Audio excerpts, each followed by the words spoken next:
咳嗽痰多止不住，白萝卜煮水配3宝。材料厨房里都有，也不费什么钱。第一个，白萝卜配生姜，能够止咳化痰、疏风散寒，适合于外感风寒引起的感冒、咳嗽、白痰、鼻塞、流涕的朋友。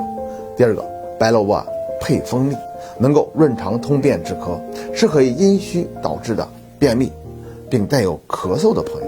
第三一个，白萝卜配川贝，能够清热润肺、止咳化痰，适合于风热犯肺引起的热咳、咳黄痰的朋友。您记住了吗？